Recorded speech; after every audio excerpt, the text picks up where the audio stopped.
In England, the legal system is based on common law. Over the centuries, English judges have unified and developed laws using a system of precedent and established practice. By contrast, in the rest of Europe, civil law forms the basis of most legal systems. Civil systems generally feature a code setting out basic rights and duties, and in some cases can be traced right back to Roman law. In 2004, the BBC's Unreliable Evidence set out to explore the differences between the two systems. Here's presenter Clive Anderson introducing his panel of experts. To discuss laws common and uncommon, civil and uncivil, I'm joined by Konrad Szyman, one of the English judges at the European Court of Justice.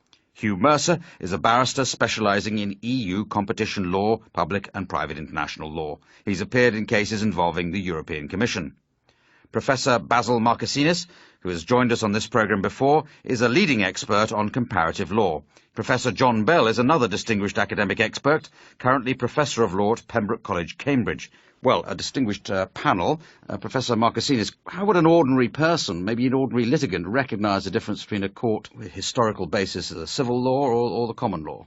I would have put it in this way. The oracles of the law, the people who tell us what the law is, in the continental European systems are the academics and the universities, and in the common law system are the practitioners and the judges. And that's a very important difference, because academics go for system and logic and structure and theory, and they therefore tend to be system builders, whereas our lawyers are practitioners. They look for the problems and they try to find the right remedies, so they are problem solvers. Would there be a sort of analogy to be drawn there between the way perhaps a town or a city might develop in England using old roads and gradually building up, as opposed to a new town which was laid out on a grid pattern? Yes, I think it's true to say that our system has developed incrementally without the kind of sort of structure that the European systems had from the beginning, largely for the reasons you said, the inheritance of Roman law.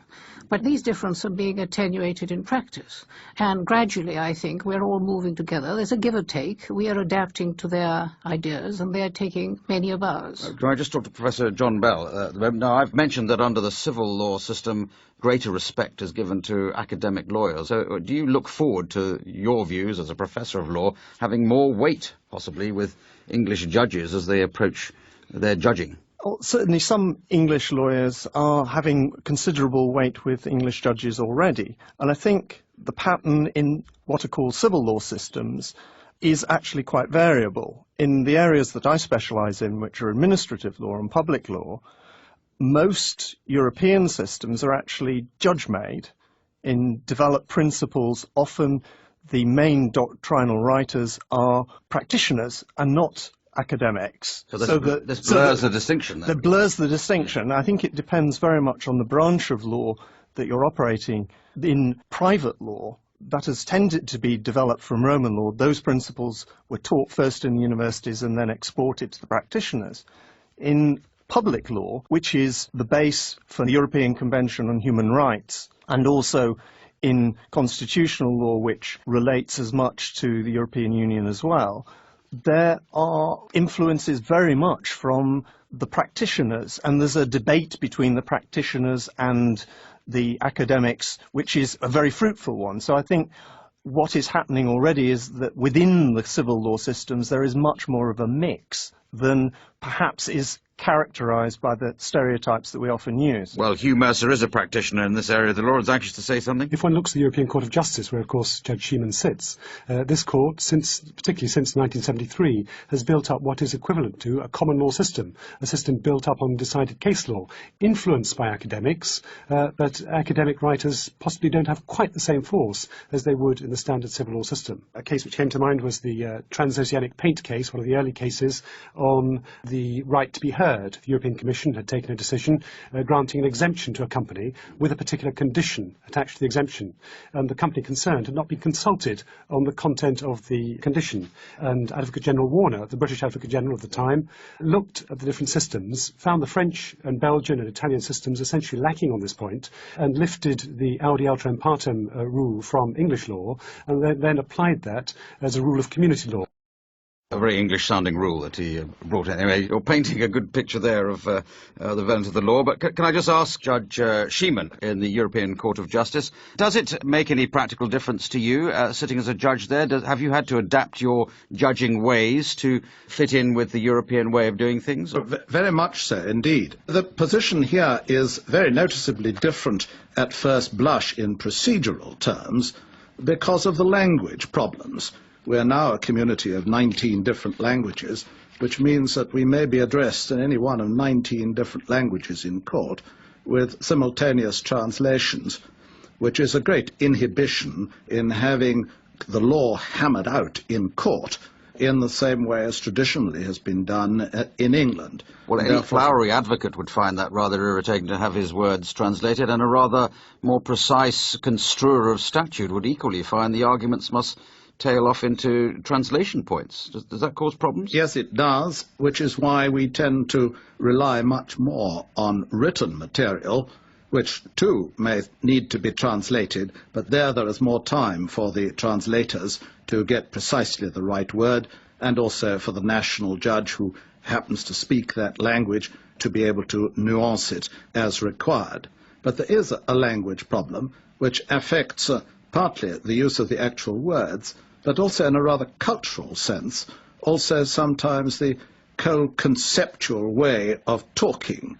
I think when I came here first, there was a slight amusement at the fact-based approach which the British have tended to bring to the court to move from the facts of a case to deciding the principle, rather than doing what in some ways strict theory requires one to do, namely to consider the point in the abstract, which is perhaps more in the French tradition. So you're perhaps reinforcing the notion that the English legal system is more down-to-earth, more robust, less addicted to fancy theories? Well, all this can be exaggerated. At the end of the day, all our societies face very much the same type of tensions, which it's the function of the law to resolve. Tensions between freedom of contract and protection of the consumer. Let moneylenders fix what rates they like or lay down maximum rates. That goes back to the Romans. Tensions between freedom to demonstrate and freedom to walk along the road. Tensions between freedom of the legislator to lay down laws and the desire to protect the minority of the moment against oppression by the legislator. And we all tend to come up with very much similar examples, albeit by slightly different processes. Professor Markasinis, would you say there's now what could be described as a convergence between the various European systems, the English system, French, German? I think, are they going to come together under sort of body of European law? I would most definitely think that there is a convergence. It's a gradual convergence. It's an incremental convergence which actually suits our mentality, our legal mentality. Yes. And the reason why it's there is very simple. We see a convergence in tastes, in habits. Everyone nowadays drinks cappuccino instead of tea. We wear the same clothes, drink Coca-Cola, eat McDonald's. The tastes, the customs, the habits are changing, and so is the law.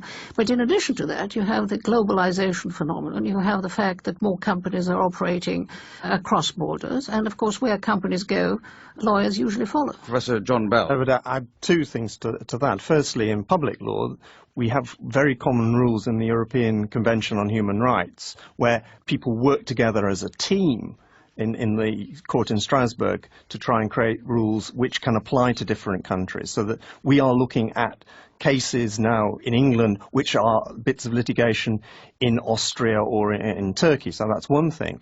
And the other thing is the importance of legal education and the way in which now we have elements of legal education which are common, and students who study in different European universities are coming from different European countries and beginning to understand each other socially as well as legally. And that creates a body of people who are able to work together to build a further European legal system. And so it's a body of European law that's going to be developed, do you think?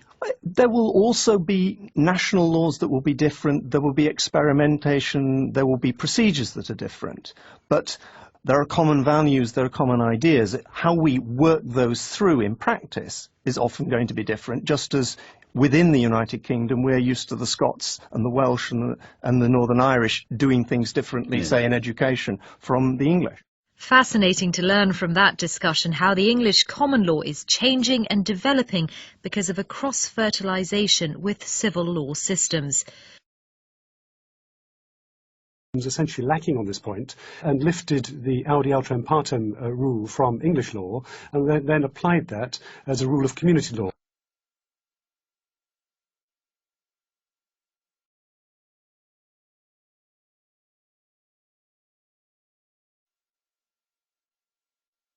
In England, the legal And applied that as a rule of community law.